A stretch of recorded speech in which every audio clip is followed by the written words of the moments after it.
Welcome back to the Don't Fret podcast, where I don't want you to fret about what I say, but I do want you to think about it.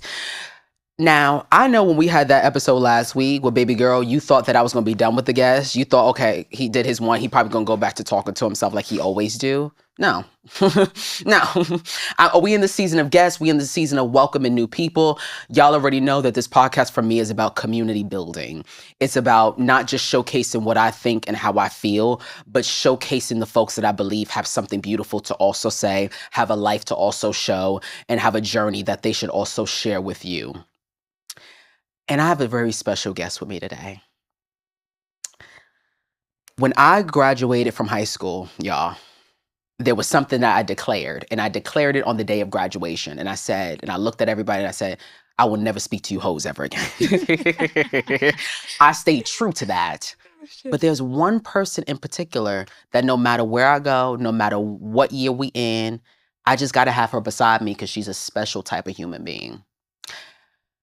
I can't give her flowers right now because I think she's going to be better giving it to herself. So let me fall back and let you do your thing. First of all, thank you.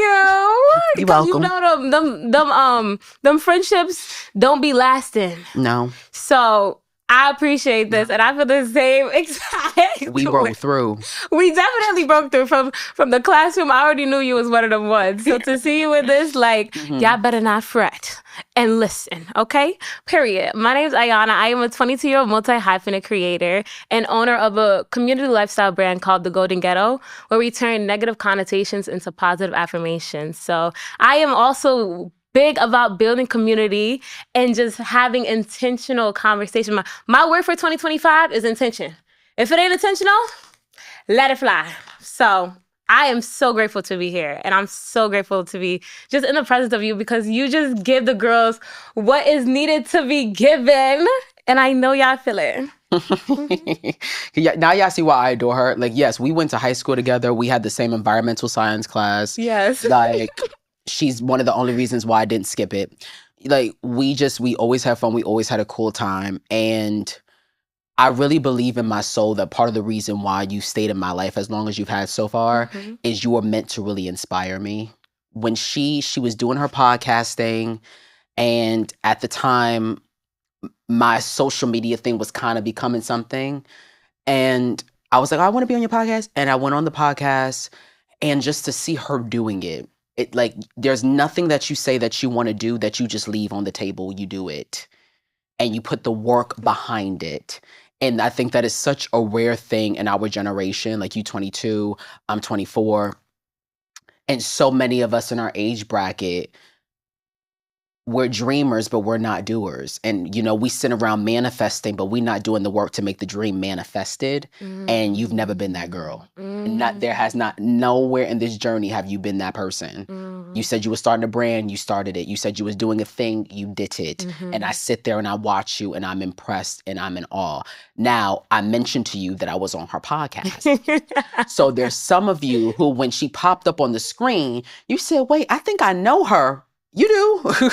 You do, because we had a little bit of a moment last year. Now, if y'all don't remember what I'm really talking about, let me show you this clip real quick. Now, in that clip, you were asking me what my icks were. Yeah. And I had to let the folks know, if you don't see the value in me, I'm turned off by you. Completely. Yes. You done shook the girls up. You done shook the world with that completely. You know what's the funny thing about doing social media, though? What? You'll say something positive like that, and people find a way to spin it into negativity. Come on now. It threw me how many people got aggravated by that. And all I'm saying is date somebody who knows your worth. That's insane. That's all I really said. My biggest ick is you not seeing the value in me. I'm saying date somebody who knows your worth. And y'all got aggravated. So it calls to question, do you feel worthless? We don't have to go there, though. Or maybe we do. I'm going there. Maybe. I don't even want to do it. I don't feel like fighting. I'm not even 10 minutes in yet. That's right. No, that's right. But give me 15. I'll start to swing. Come on now. We in the kumbaya state. The plants is here. We in meditation, but it won't last long for me. I'm ready. It won't. It really won't. Well, I want to even touch on I want to touch on that, but I want to touch on the first thing you said about manifesting. Yes. Because I feel like we are manifesting, and we're not taking the time out to be in gratitude. Yes. Because yes, I am that girl that like does it all, and I'm on to the next. But I think that I had to really sit back and be like, when am I going to give thanks for the answer prayers that I'm already living in? So instead of making like a manifestation board this year, I did a gratitude board, and I printed out all the things that I've accomplished, and I can say that it really kind of lifted my anxiety, because I was like, you know, we are in a time period where we're focused for what's next. Everybody's asking me or when you graduated, where you going? It's like, whoa, nigga, I just graduated. Like, I just graduated, call me Big Fish. You know? She's a jukebox. I am a jukebox. She'll be doing that all day. Get ready. Oh, God. That's why I roll my eyes. She gonna do it all day. All day she gonna have a song she gonna come up with. I swear, like, I mean, no, that's very real. I am a jukebox. It's literally programmed into me. I don't know, like, it's God. I don't know. God made me this way. But no, real. Like, yes. I think it's like we are so, what's next? What's next? What's next? But it's like, yo, what's now? Like, you're doing it. And you literally, like, let's talk about that journey of you, like, having the anxious of starting. Yeah. And I'm like, Justin, where that? Yeah. And you like, it's gonna come. Like, God's timing over mine. And I think that's so real. We have to, as creators, as artists, it's like, we can't put our ego on what is gonna happen.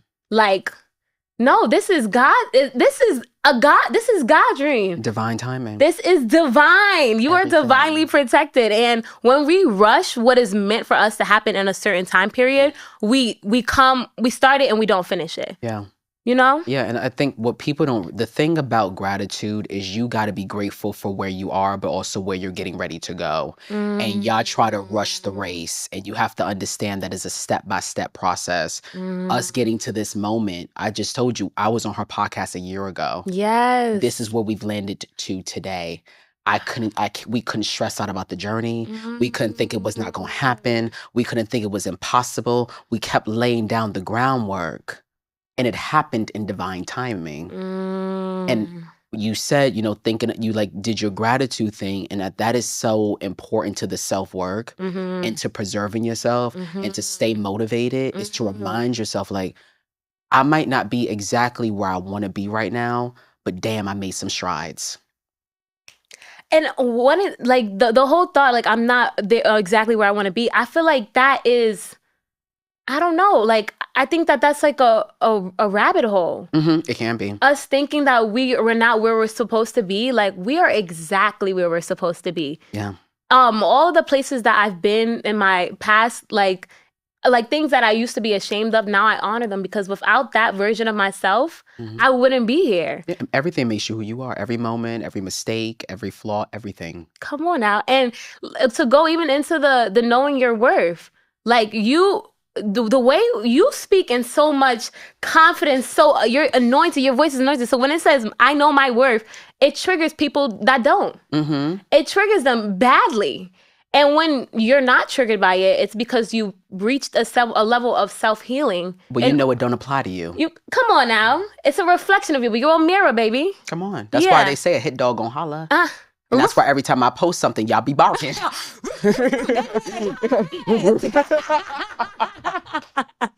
Wait, you could have had a song there. No. Who let the dogs out? No, real though. That is so real. And I think what we also too, we need time to really, like, cancel. I know this has been said a lot, but I was, you know what, I was afraid to start my podcast though. Why? To be real. Because I was afraid of cancel culture. I don't know why I remember when I went on your podcast, you asked me about that. It was like, baby, I don't even know what that is. Their names are not even on the check. Yo, come on now.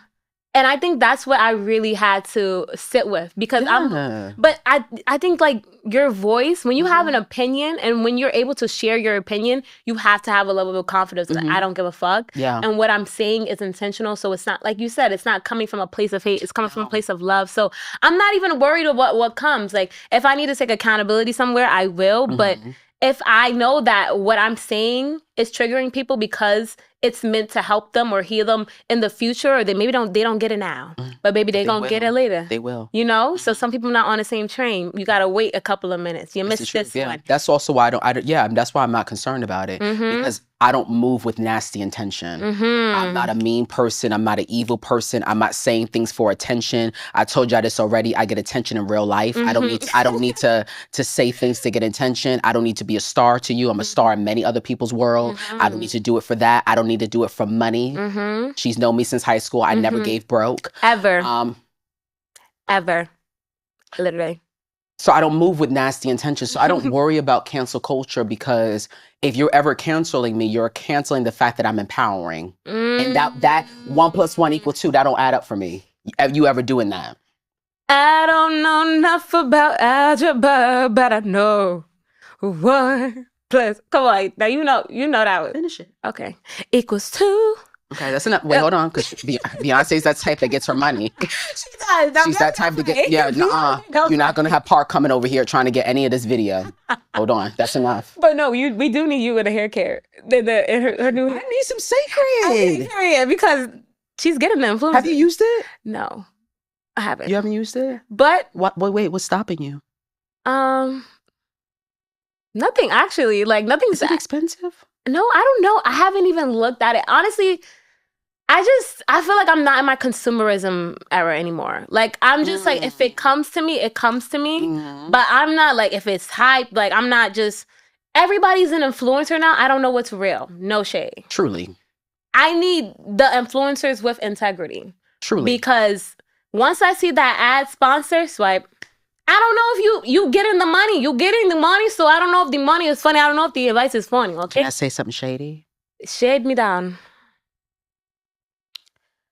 I would be 10 times further in this content thing if I lacked integrity. If I was willing to say anything and do anything and be ignorant and do silly shit. If I wanted to submit to that baddie culture, I would be 100 times further. But because I care about what I put into the world and my mission here is supporting to folks and build community, it's going to take me a lot longer. And that's also the thing that keeps me motivated and doesn't stress me out about the future. I'm putting good into the world, it's going to come back to me. And if I'm going to sit around and try to build this village and try to really make sure that it grows, it's going to take time for me to get some residents in here. And I gotta be okay with that. Because if I wanted to swing on one of y'all on camera, I would be at 1 million followers now. But it's the wrong 1 million followers, though. It is, because they don't have any money. They don't have any money, no. But they also don't have any, like, soul. Like, it's a lack of I just think you're doing it the right way. The steps, you actually build the ass slow and steady. When you on the Stairmaster, you actually, you feel me? You do the Stairmasters and stuff? Okay, I'm getting there. It's a process. It's a process. I know what works, okay? I see the TikTok videos. Y'all girls, y'all taking it. And I'm gonna give y'all flowers. I try. I've been in there 3 days out of 5. But it's a work, I'm a work in progress and I'm getting there. I think I'm more of a treadmill girl. With the hill, you make it a hill. So like the incline 6 and 3. I'm a 3 and 6 girl. Okay. Oh, the 12 through 30 type of thing.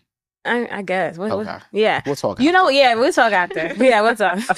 We could go one day. But I think also to give you a point that like you are building. You're doing brick by brick. And that's what creates longevity in this thing. A lot of times people come and they go. Or like they'll lack it, they'll do things out of integrity to gain the followers, but it's not actually people you want. Like, you're creating soul community. Yeah. And I think the currency is really in community. Yes. I said it in one of our episodes previously about doing social media, and I said this is community work. It's energy work. It's work. Community work. And if you don't realize that, then this is not for you. Them followers are community. That engagement is community. That viewership is community. And if that is not something that is important to you, then doing this to me, in my opinion, is illogical. And that's why I fool with you, because you have so much that you want to do. And at the core of the thing, it is community. I'm going to keep repeating myself 150,000 times. When a thing loses its intention, it loses its purpose. Everything that you do will always have purpose because you stay true to that intention. It didn't matter what it was community work. And so a community is getting ready to be built. I love you. I love you because you really say the things that need to be said. No shade. And sometimes this is real community speaks life into you. Yes. Come on now. Life. And it ain't nothing. Nothing gets taken away when you speak life into your peoples. No. I wanted to ask you a question though, because I think community work is as beautiful as it is. It's a lot of work. Yes. You know? And how do you bridge the gap between community work? Because I feel like, I seen this meme. It was like, I replied back to 2 people and they were like, oh, I need a break. Like exhausted from it? Yeah. So like, especially with all the attention, like what's that process like for you? Like of like continuing to do it kind of thing? Or like how do you manage the energy it takes to build community and also to pour into yourself at the same time? And I can also speak on that too. One of the toughest parts I think about doing this is people have given me so much of their trust without knowing me. And they love me enough and they trust what I have to say enough and they believe in me enough that sometimes they've handed me their burdens that's not mine to bear. Ooh. So you're messaging me and you're asking me how to raise your children.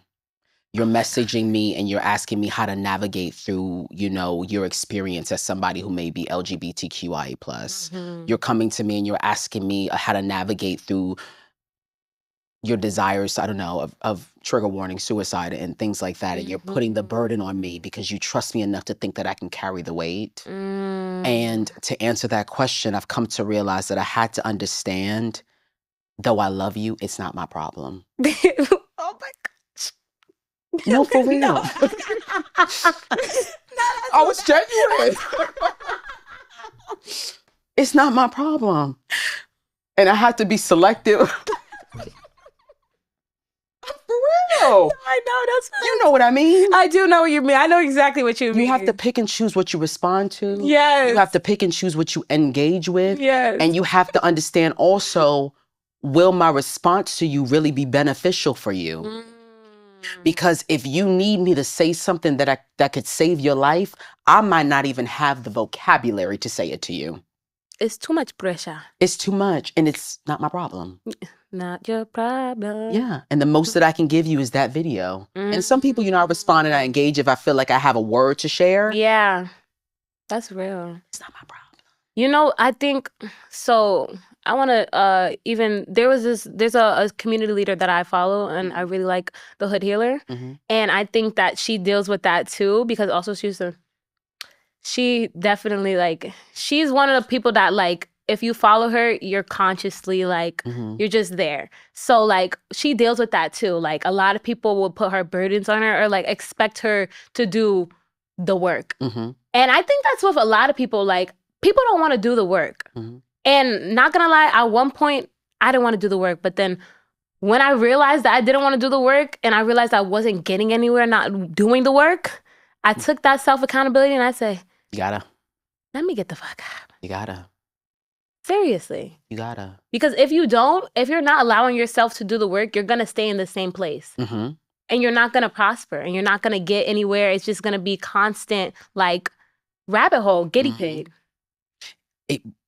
What I've realized too, though, it is that parasocial relationship thing where people just feel like they know you. And so they feel like they have the right to say certain things, ask you certain things, and request certain things of you because you have become so immersed in their life. There's some people who, depending on how consistently I post, they see me every day. There's some people who they were so mad at me when I missed a week on this episode, and it was I rewatched everything. I'm a part of their daily in some way. Yes. So you feel like you know me, and I love you for that, but you also have to remember you don't. You're human, though. You have to, I think people forget social media glamorizes people so much. It dehumanizes a lot. Yeah. Exactly. That it's I think we forget that you can become an entity in somebody's life. But it's you're a human and yours. And it's the entitlement, I think, that kind of gets into it. It's like we feel entitled to, ask you the question or get the advice or, but it's like, baby, like, I got the same 24 hours that you have. Yeah. God, I know you tapped into spirit. Like you have a relationship with God, but you're also able to, like the Watcher is also able to create that. Build that relationship. Yeah. It's tough though, because like people need help. I know. You know what I mean? And a lot of what I do is encouraging and inspiring people. And so they lean on me because I've been their help in some way. And so it's so tough to be like, that's not my problem, or, trying to remove myself from it. Because for you to turn to a stranger to ask for advice, you need help. And it was so many. And what breaks my heart about today's world is we do try to act so strong. And so many of us are alone. We don't have a village. We don't have a community. We don't have someone to turn to. And we have found self through watching someone be themselves. It's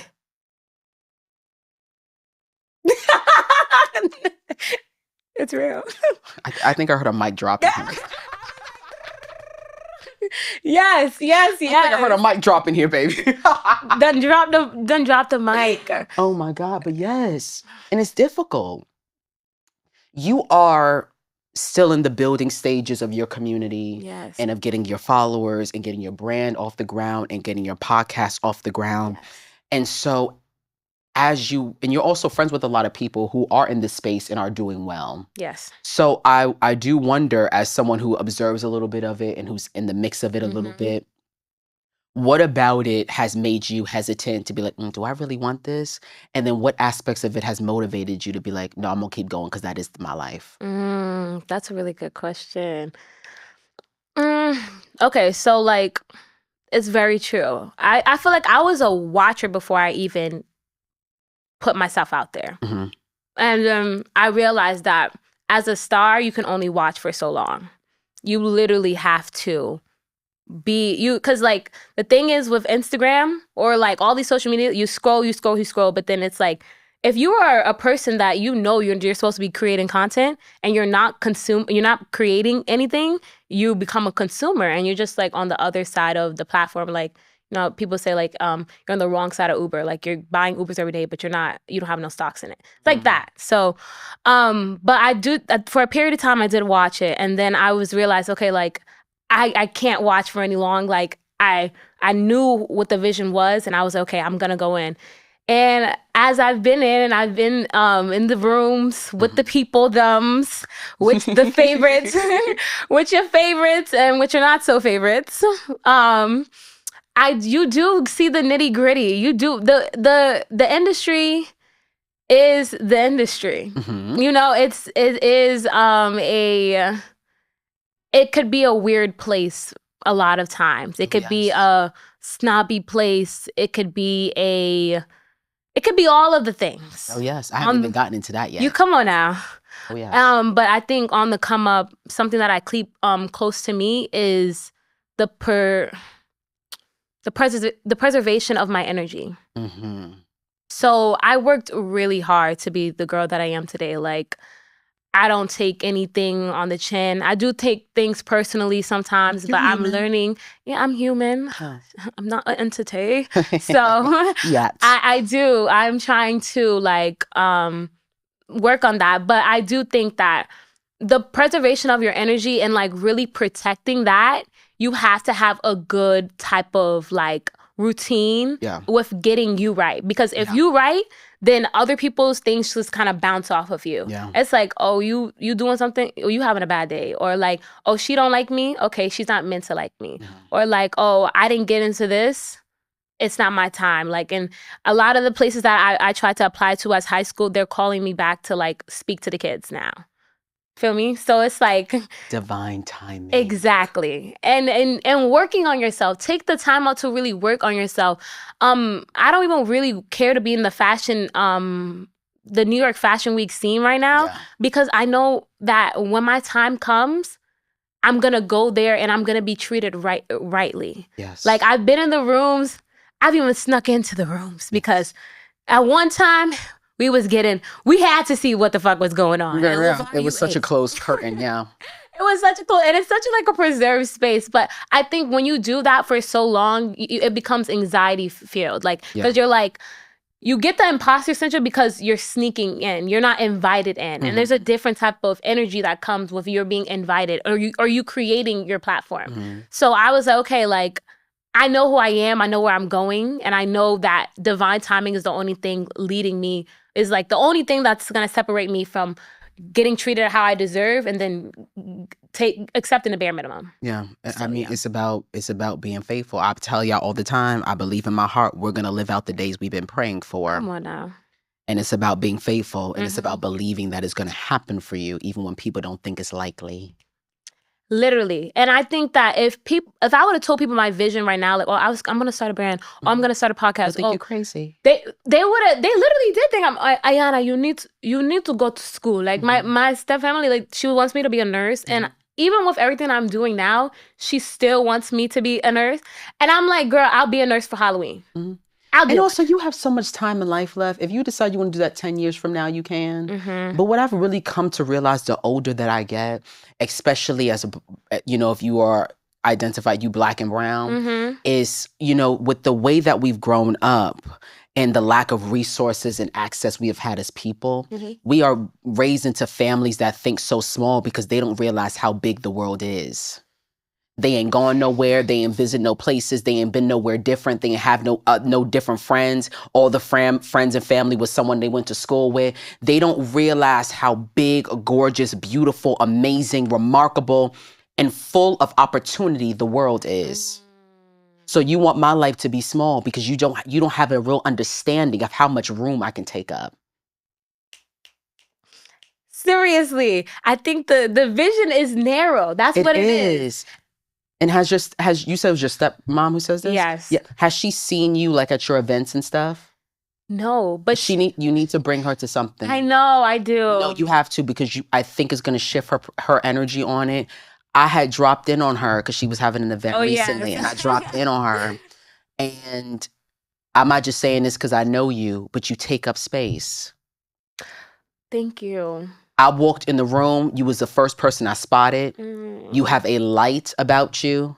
I appreciate You have an energy about you. That is a reason why when people have an event and it's something about community, they call you and they say, will you show up?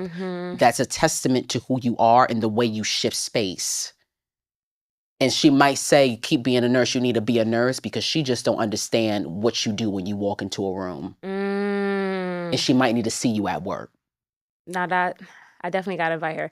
I think I give, and I appreciate you for that, because it's genuine. It is. It's very. That's why I really appreciate it. But two things. Taking up space has been it's been my testimony, but I feel like I struggled with it a lot. Not gonna lie, because growing up, so I went to like a predominantly like white school when I was in middle school, and it kind of altered my vision of like who I was or like who I could be, because I didn't really have knowledge on who we are outside of what America teaches us who we are. Yeah. So it was a narrow road for me. And I think when you are the only Black person in certain spaces, you allow yourself to shrink. And I shrunk so much that like you can't be a side character in somebody like forever in your life when you're built to be the main one. Yeah. Like you can't play that role, and especially when you listen to God. Like, so it got to a point where I just kind of like I had to get out, literally, like the movie. And I think that was the best thing that had happened to me. Like, I started reading Malcolm X autobiography, and I was like, okay, it's not just me. When you feel like it's not just you, and you find your story in other people, you kind of just like you feel better about your journey because you feel like you're not alone. So as I realized that, like learning about who I was through my culture, it kind of just inspired me to take up space, because I was like, I done been in the shell for so long that I'm not Patrick. Oh my God. I'm not Patrick. Another reference. Yeah, I'm not Patrick. I'm SpongeBob. So it's like I had to, you literally have to, whatever you're anointed to do, no matter how much you steer away from it, it's always going to come full circle. And I think that was one of the affirmations that I actually had to I wanted everybody to say, like, in 2025, I allow ourselves to take up space unapologetically. Yes. And I think in certain spaces that, when I first started poetry, I didn't allow myself to take up space because it was a new space for me. Mm-hmm. And when it's a new space, you start to feel like you're not worthy of the space. But it's like, as you continue to go, you're going to become more comfortable. You're going to become more eligible for the title. So yeah, as you keep going, you're going to take up space. Can I tell you a moment I'm having listening to you? Talk to me. I really believe that Black women specifically struggle very heavily with just feeling small in a space, this experience of imposter syndrome, because we don't have enough moments in our society where we center Black women. And when we center them in pity or in critique. When we decide to put the light on you, it is not to rejoice in all the great things you've accomplished.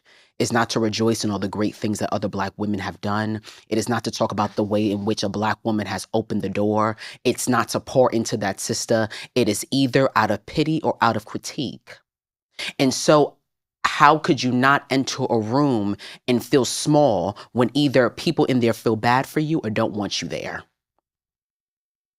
That's to me the whole journey of a Black woman a lot of the time.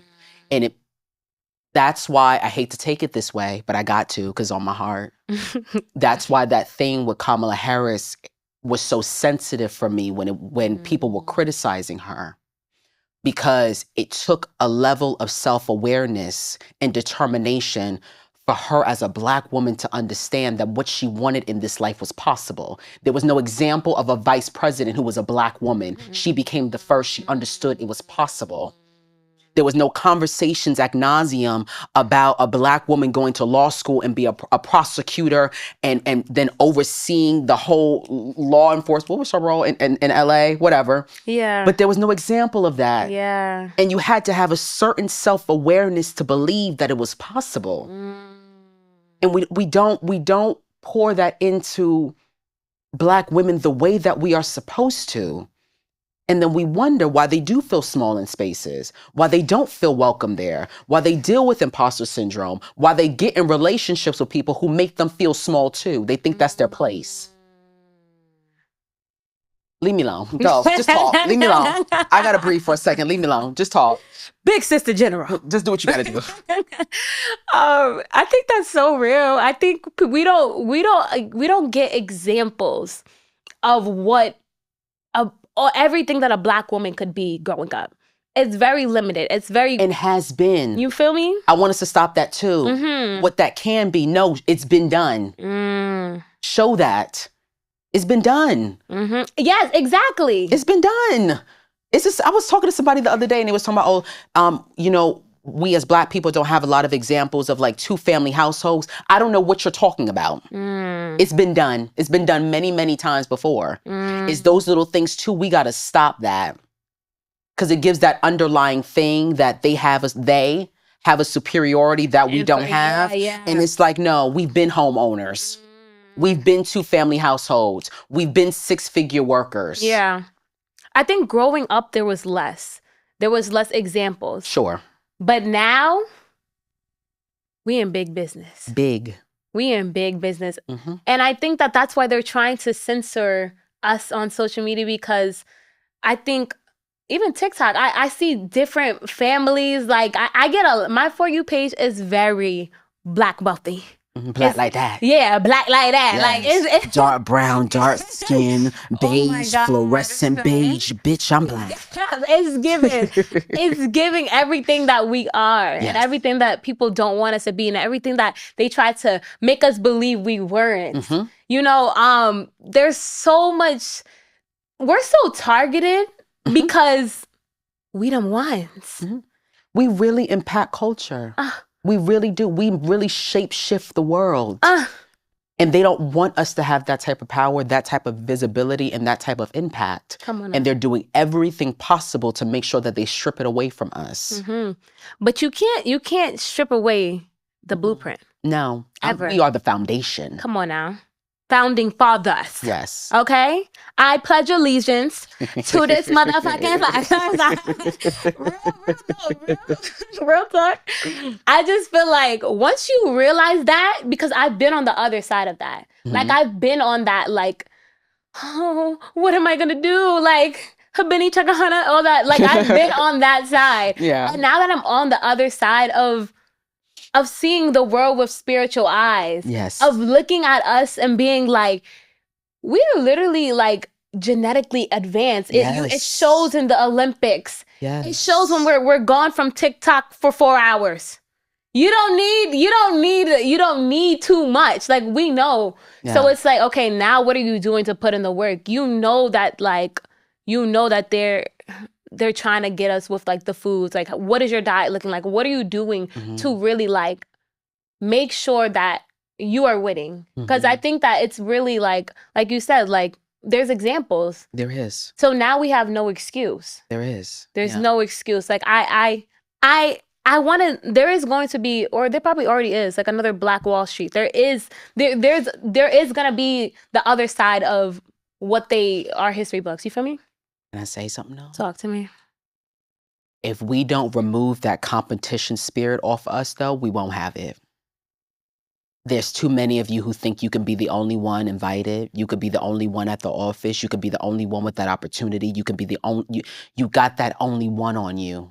They did that to you, though. And if you don't get that competition spirit off of you and fall back into community, we'll never have another Black Wall Street. Because y'all don't really want to support Black shit. And then the second that you decide to do it when there's hysteria. I wanted you to have a conversation about supporting Black businesses in Target before they even canceled DEI. I wanted that to be a priority for you for the get-go. That'd be the problem. And that's why it gets hard. And you can talk more about this because I feel like you're more in the field of the community work than I am. It gets hard to advocate because there's not enough of us who really stands in that community mindset. There's a lot of selfishness. There's a lot of personal interest. There's not consideration about what other people need, what the type of support other people require. There's no everything is about me. And if we continue that narrative, no, we won't rise as a community. And you can see that in the state of the world today. You definitely can.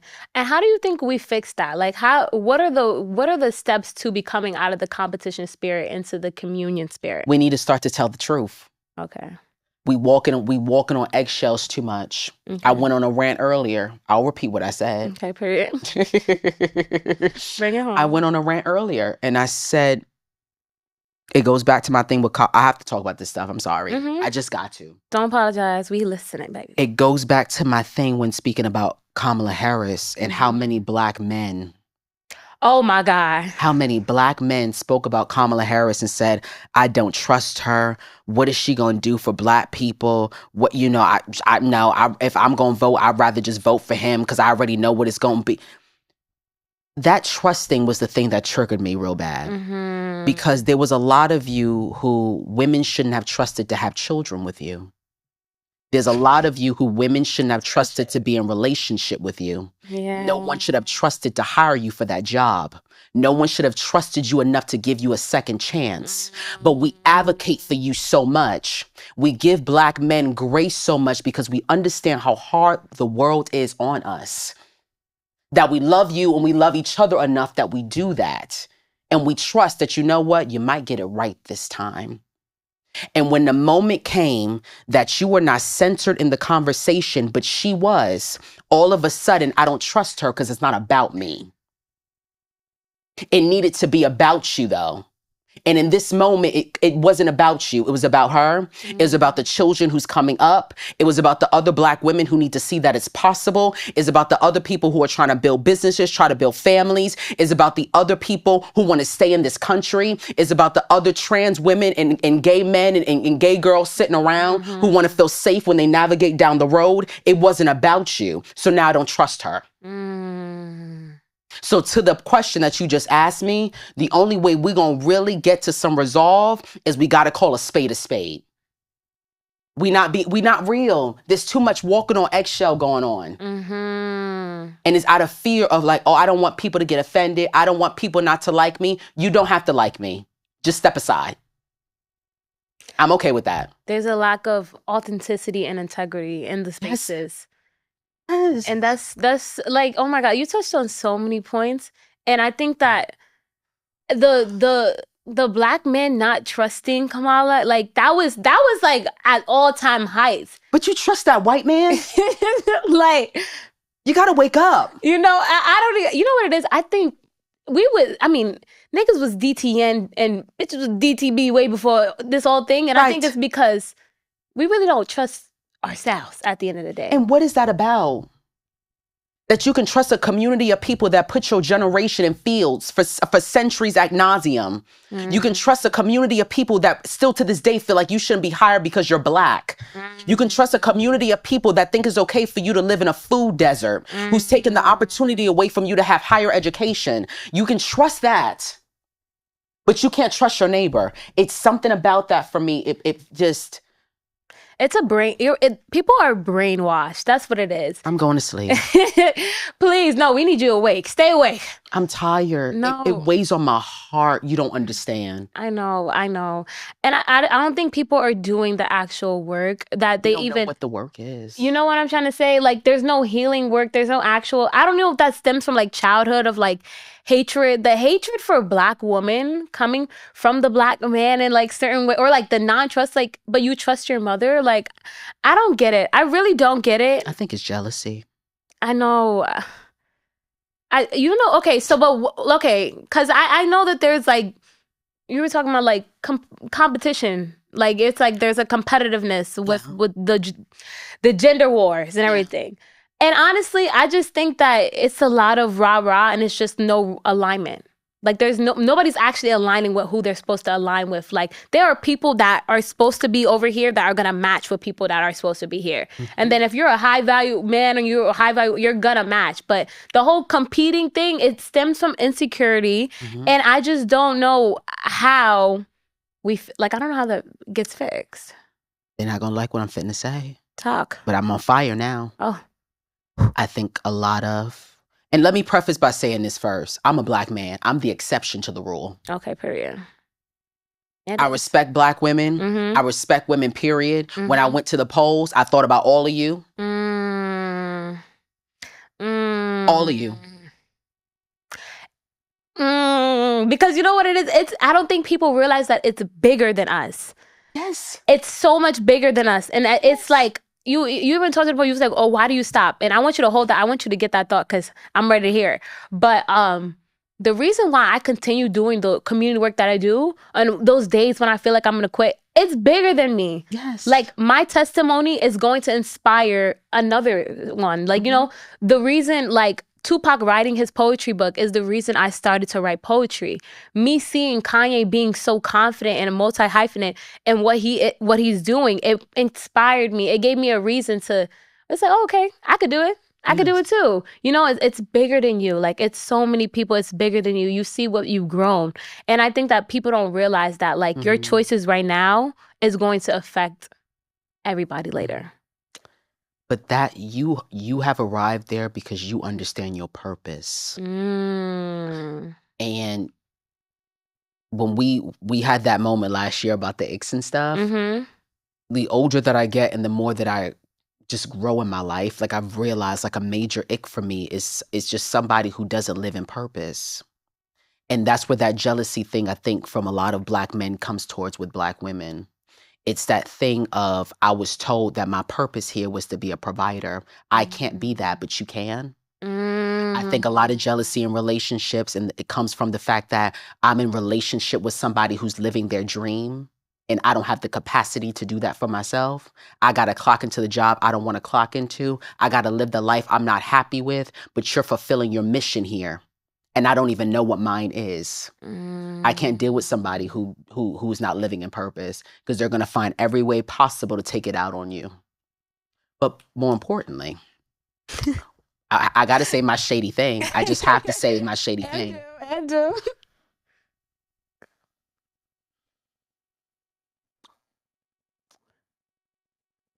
Oh, God. He's finding it. He's finding it. I'm trying to choose my words carefully. I'm just trying to choose my intentional words. I'm trying to intentional break. I'm trying to be intentional with it. And is. Tell me if you disagree with this or not. Let's do that there. When we talked about the competition thing, and I said what I think it is that a lot of Black men are jealous of Black women. You knew that, for me at least, I knew that shit was getting scary when I started to watch Black men comparing themselves to women. And I don't want to jump on the bandwagon of this sassy and zesty conversation, because there's a lot of zest sitting over here. So I ain't got call it for what it is. A lot of zest and sass over here. Period. But I would never try to put me in the same sentence as a woman. And I was scrolling through my phone the other day, and I saw a man talking to a woman. He said, "Look at you and look at me. Do you think that you're worth me?" Is what he said to her. Whoa. And I said, oh, gosh, shit is getting scary. Where you think that you should be in competition with a woman. And I think what a lot of that has to do with, and why I bring up that jealousy part, is because women have made strides when technically they were supposed to be behind. We lived in a day in society where that woman wouldn't have been allowed to vote, but she would have been. Still, you sit your ass at home when it came time. We live in a society where we all could not get an education. Now we do. A Black woman is highly more educated than a Black man can ever be. We live in a society where men statistically are supposed to be making more money, including that Black man. But she makes 10 times more than you.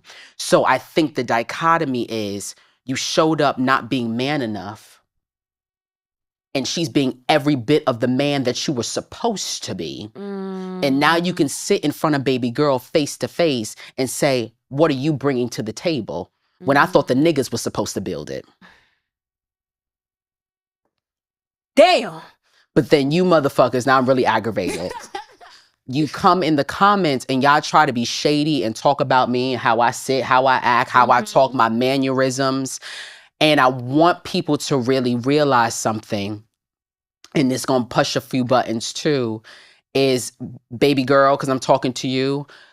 I'm circling to that zesty conversation real quick just to say this, is sometime when y'all do that with a homophobic spirit. And what I want y'all to understand, I don't want you to equate those things, because there's not a gay man, there's not a trans person that I know who doesn't respect, love, and cherish women and look up to them, who are inspired by them,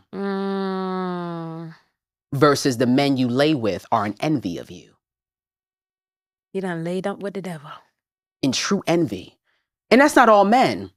And what I love about this is the people that will comment on this, the people who are going to get angry are the ones in which it applies. A real nigga going to sit back and say, word. Exactly. Word. Exactly. Word. Word. Preach, my brother. Preach, my brother. Preach. You ain't saying shit but the truth, nigga. Preach. Repost. But the people I'm talking about, they gonna get real mad. They gonna get real feisty down there. They are. But we're not worried about them. We not let them. I love engagement. You feel me? And come on. But I'm like, so many. I don't even know what to even say, because I don't think you fucking said it all. And it's even coming better. It's better coming from you, because you've experienced. Okay, let me angle it this way so I can pose it into a question. For you as a woman, which you identify as a woman, we woke. Yes. Do you identify as a straight woman? Yes. Okay. See how I did that, y'all? I'm growing. And you're not really actively dating right now. No, I'm not actively dating. And okay, the reason why I'm not actively dating is because I really feel like my career requires my full attention. And I think relationships are also to another, like, you have to be ready to give that type of energy to, you feel me? Like, you have to be ready for that. And I'm just honestly, as much as it's great, like at night, I'm like, oh my God, you know, a nigga would be nice. Yeah. You know, a nigga would be nice. You know, you see the vacations, you see that, like a nigga would be nice. Yeah, yeah. And then a nigga's not nice right now. If I'm really trying to be honest, like a nigga's mean. If I'm being real, like I have to be so dedicated in this season of my life. Like it requires my full attention. It feels like a distraction. To date right now, it feels like a distraction. I literally was, okay. And I think that I can be honest now, and also too, I am still in my like I want to come to a relationship whole. I don't want to come to it in survival mode. Hold on, can you say that again? I want to come to a relationship whole. And I want to know why y'all keep trying to get in relationships with people. You trying to build with people. You trying to act like you really want to be with them, and you showing up broken. I want to know why. You got shit to fix in your own attic. Why are you here? Because people don't want to do the work alone. I think they find discomfort in being alone, but I've like we said, like alone isn't no loneliness. I have a new profound vision of being single. Like I didn't even travel to London. My nigga in London. I don't know. You feel me? Like that's a whole nother thing. Like I gotta go to Brazil. I gotta go to Colombia. It's not just it's. You know, even though American niggas, I got the aura. I'm not gonna lie. Like the Harlem, I do love y'all down, but it's like I didn't even travel the world. I can't get tied down. You got your own personal work and journey to do first before you welcome somebody else into your orbit. And I think welcoming somebody else into my orbit, not fully cooked. It's like I'm cooking, but I'm still on a pot. You're not there yet. You know? Yeah, no, I understand that. Yeah. I understand that. And that goes back to what I said that I appreciate about you. You understand that your purpose and mission here is much bigger than you. Yeah. And you can't have somebody on the track taking you off course because you got some big things to do. You feel me? You got some big fish to fry. Exactly. And also too, I don't, like you said, a lot of guys, especially like knowing my ambition, I could definitely come off like as like a masculine girl. Like I'm very... Girl, let me pause you. Oh. I'm not even going to let... This is my final note and I'm not going to say nothing else. See, now I got to come at you. I've been coming at them the whole time. Now I got to come at you. Yeah, stop getting around beta men. Yeah, no. No beta man is going to sit around you. You being a boss, you making your own moves, you doing your thing, you making your dreams come true. Ain't shit masculine about that. That's being an adult. Like it.